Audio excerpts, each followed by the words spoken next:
This is a download from BBC Learning English. To find out more, visit our website. 6 Minute English From bbclearningenglish.com. Hello, this is 6 Minute English from BBC Learning English. I'm Georgina. And I'm Rob. Do you have a good memory, Rob? Can you remember people's names or where you left your car keys?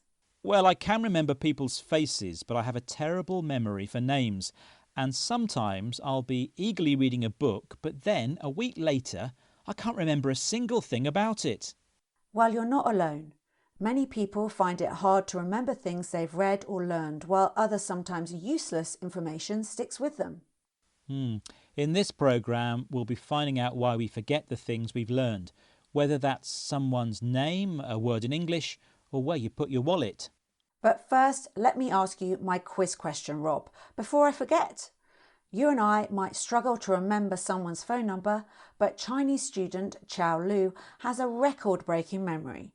In 2005, she recited the numbers of pi, the mathematical equation describing the proportions of a circle, but how many digits did she manage to remember? Was it A, 48,000, B, 68,000, or C, 88,000? Wow, it sounds like Chao Lu has an incredible memory. I'll say she remembered B, 68,000 digits of pi. OK, Rob, let's remember to find out the answer at the end of the programme. OK, will do. Now, someone like Chao Lu might have a photographic memory, the ability to remember things in exact detail, like looking at a photograph. But for the rest of us, things are more complicated. Dr. Jared Horvath is an educational neuroscientist at the University of Melbourne. According to him, there are 2 rules which explain how we remember information. Listen to Dr. Horvath talking to BBC World Service programme The Y Factor and see if you can hear the 2 rules he mentions. Rule number 1 is repetition is key. The odds of remembering something after a one-off are incredibly slim, unless you can immediately link it to something you already understand. So my middle name is Cooney. If I ever meet someone named Cooney, I'll never forget that because I have an immediate link. But if I meet someone named Joe, So a one-off is, we all pretty much suck at it, unless we focus. So rule 2 then becomes we remember what we focus on. The first rule for remembering is repetition. The odds, meaning the probability of remembering something, are low if you learn it as a one-off, something that only happens once. Dr. Horvath's second rule is about focus. We remember what we focus on. This involves making links between new information and something you already understand. These are the most effective methods of remembering, and most of us suck at or are bad at other ways of remembering things. Now, of course, one group of people who need good memory is students. Do you remember cramming for school exams, Georgina? Ah, yes, staying up late trying to revise everything the night before an exam. I remember doing that, but it didn't work.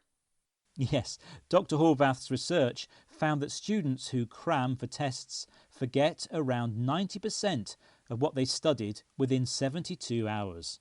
He thinks education shouldn't be about trying to cram students' heads with facts and figures. It should involve something more meaningful, as he explains to BBC World Service's The Y Factor.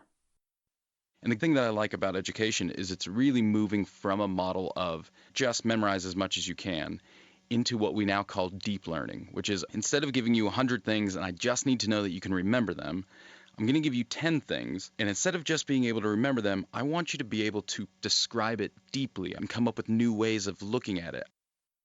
Traditionally, education involves memorizing, learning information exactly as it is so you can repeat it later. But being able to repeat something like a parrot doesn't always mean you understand it. Dr. Horvath advocates a technique called deep learning, a complete way of learning something that means you fully understand and will not forget. So remember, repetition, focus and deep learning are the memory muscles we need. Maybe that's how Chinese student Chao Lu developed her record-breaking memory. You do remember your quiz question, don't you, Georgina? Yes, thank you, Rob. My memory isn't that bad. I asked you how many digits of the mathematical equation pi she could remember. And I said B, 68,000 digits. Which was the correct answer. Actually, the number was so long it took her over 24 hours without a break to recite it all. Oh wow, her brain must have been aching after all that.